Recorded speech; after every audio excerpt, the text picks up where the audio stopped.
आपको क्या लगता है, ये पहले जो बोल रहे थे केजरीवाल जी को कि केजरीवाल जी ये करते हैं वो करते हैं, वो अच्छे से काम नहीं करना है, रेखा गुप्ता जी कौन से बहुत अच्छे काम कर रही है मुझे बताइए। ये तो वो लोग हैं, मैं बता रही हूँ ना, टैक्टिक्स केजरीवाल जी को नहीं पता।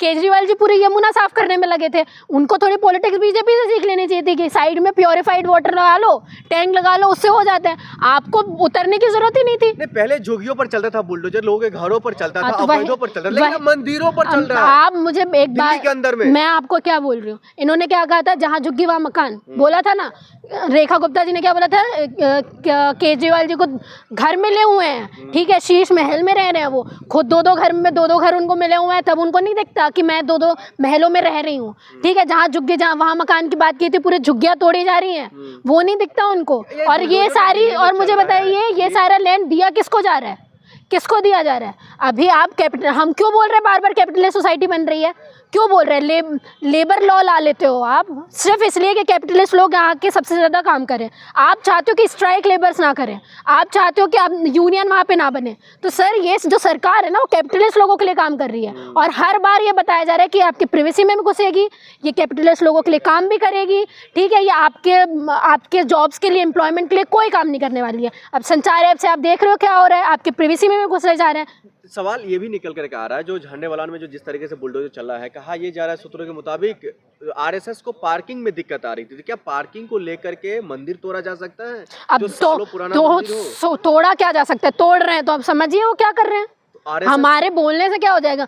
पार्टी आप बताइए, दिल्ली में एमएलसी से लेके हर जगह कौन है? भाजपा, ठीक है। सेंट्रल में कौन? पहले तो बहुत बोलते थे कि दिल्ली में हमको काम करने नहीं दिया जा रहा है, पुलिस को काम करने नहीं दिया जा रहा है, केजरीवाल काम करने नहीं दिया जाता, ऊपर से लेके नीचे तक सारे लोग आपके बैठे हुए हैं। आप क्या कर रहे हो? AQI जब रिपोर्ट बताते हैं तो आप एयर प्यूरीफायर के पास में जाके स्प्रे कर देते हो, ठीक है, वो बता दे AQI लेवल कितना है, नॉर्मली आप मर जाओ वहाँ से। आपको मैं डेटा बताऊँ, दिल्ली में अगर आप रह रहे हो ना अभी, तो कोविड में जितनी मौतें हुई हैं उससे ज़्यादा मौतें होने के चांसेस हैं दिल्ली के पोल्यूशन की वजह से। लेकिन पोल्यूशन मामलों को लेकर रेखा गुप्ता तो साफ कर दी ना, वो ये कह रही है पिछले सरकार की डेटा निकाल लीजिए और अब किस निकाल लीजिए, हमने उस पर काम किया, हम सुधार किया। आप फिर अपने रूम में क्यों एयर प्यूरीफायर लगाते हो? आप देखो ना, रेखा गुप्ता के जितने भी वीडियोस हैं, वो अगर अपने अंदर दफ्तर से जितने भी वीडियोस दे रहे हैं, एयर प्यूरीफायर लगा हुआ है। अगर इतना साफ आपने कर दिया तो आपको अपने पास में लगाने नहीं चाहिए। एक महिला होकर के महिला मुख्यमंत्री भरोसा नहीं है? बिल्कुल नहीं है ना, काम ऐसे करो तो हमको समझ में आए। अब विमेन हो के अगर विमेन गलत कर रही है उसके अगेंस्ट में हम बोले ना, तो सर ये कोई फेमिनिज्म थोड़ी है, ये थोड़ी ना कोई फेमिनिज्म होता है कि सामने वाली औरत गलत कर दे और आप बोलो भी ना।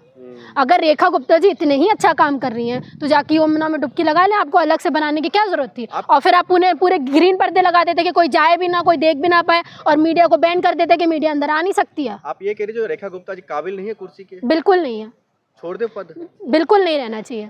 और आप रेखा गुप्ता जी का बैकग्राउंड देखिए, एक्चुअली क्या है ना, भारतीय जनता पार्टी बहुत सोच समझ के अपने कैंडिडेट्स को खड़ा करती है, और स्पेशली जो मुख्यमंत्री होते हैं उनके लिए, क्योंकि उनको, अब रेखा गुप्ता जी आज से कोई MLA वगैरह उनका कोई रिकॉर्ड नहीं रहा है कि वो रही हुई हैं, पर उनको देने का रीज़न क्योंकि पता है विमेन है, ठीक है, बनिया है, दूसरी बात कि दिल्ली में बनिया चाहिए ही चाहिए, महिला है, तो मजबूरी थी कि महिला को लाना है और अपनी आवाज़ ना उठाए, हम जैसा बोले वैसा करे, तो वो पूरे तीनों लेवल पे अपना काम कर रही हैं, वो तो इसलिए बिठा दिया उनको। लेकिन दिल्ली वाकई में पहले से तो सुधार हुआ है ना, चाहे वो अतिक्रमण का मामला को लेकर के हो, दिल्ली साफ सफाई को लेकर के हो, पोल्यूशन को लेकर के हो, पोल्यूशन को लेकर के जहाँ 300 AQI था, 400 पार 500 पार जा रहा है। आप कौन सा पोल्यूशन की बात कर रहे हैं सर?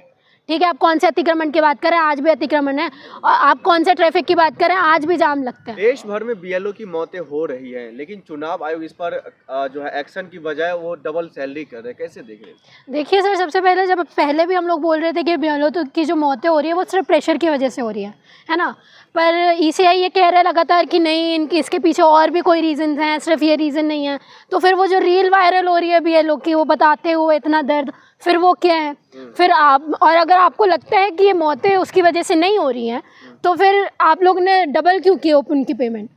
करनी नहीं चाहिए थी ना आपको डबल, जब आपको कोई प्रॉब्लम ही नहीं है। तो ये बातें जो हम लोग बोलते आ रहे हैं ना हमेशा से सड़कों पर, कि जो मौतें हैं SIR की वजह से, जो BLO के ऊपर इतना प्रेशर है, तो आप लोगों को ये सारी चीज़ें जांच का विषय है, और इसमें ECI को बहुत बड़े बड़े कदम लेने पड़ेंगे। सैलरी डबल करने से कुछ नहीं होता, एक जान चली जाती है सर, पूरे परिवार की, जो पालने वाले होते हैं। साहब ने भी कह दिया साफ SIR देश के लिए बहुत ज़्यादा जरूरी है, अगर स्टाफ की कमी हो रही है, लोग आत्महत्या कर रहे हैं, तो ये राज्य सरकार की जिम्मेदारी बनती है।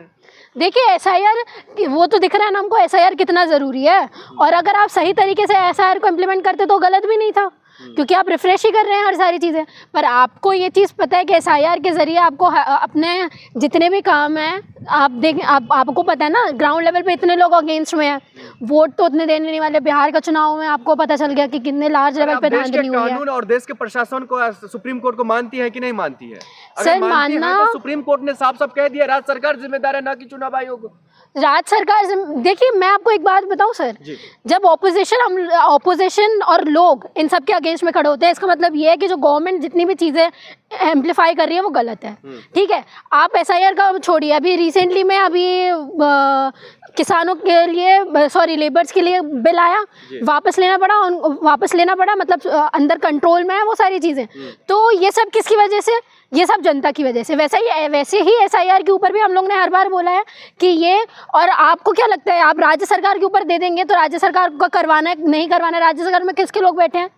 हर जगह तो भाजपा ही बैठी है। आप बताइए ना, नॉर्थ इंडिया साउथ इंडिया में तो इन सब की जरूरत नहीं है कि साउथ इंडिया में लिटरेसी रेट इतना है कि उनको पता है कि हमारे राइट्स क्या, हमारी क्या चीज़ें हैं। तो वहाँ पे एसआईआर भी होगा तो वो इम्प्लीमेंट सही तरीके से होगा। घपले कहाँ पे हो रहे हैं? नॉर्थ इंडिया में ही हो रहा है ना, बिहार में हुआ ना, ठीक है, यूपी में होता है, ठीक है, हर चीज़ जहाँ जहाँ पे सरकार आपकी भाजपा की है हर जगह वही हो रहा है।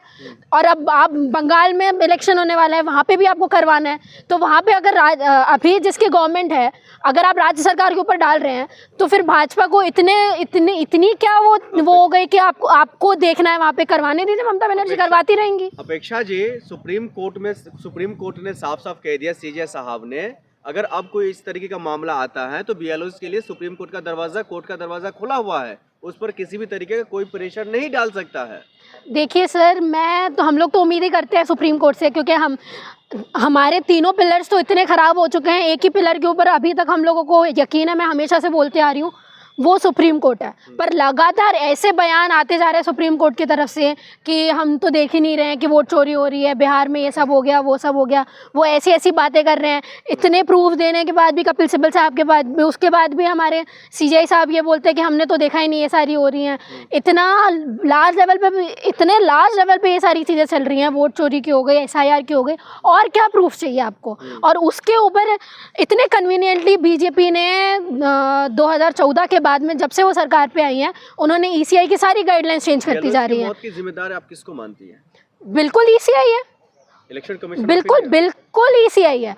कौन कंट्रोल कर रहा है बीएलओ को? सेंट्रल गवर्नमेंट कंट्रोल कर रही है। किसके अंडर में कंट्रोल कौन इन सब का देखभाल कर रहा है? बीएलओ का देखभाल करता कौन है बताइए? किसके अंडर में काम करते हैं? जो जिसके अंडर में काम करते हैं वो रिस्पॉन्सिबल हुआ कि सेंट्रल गवर्नमेंट रिस्पॉन्सिबल हुई?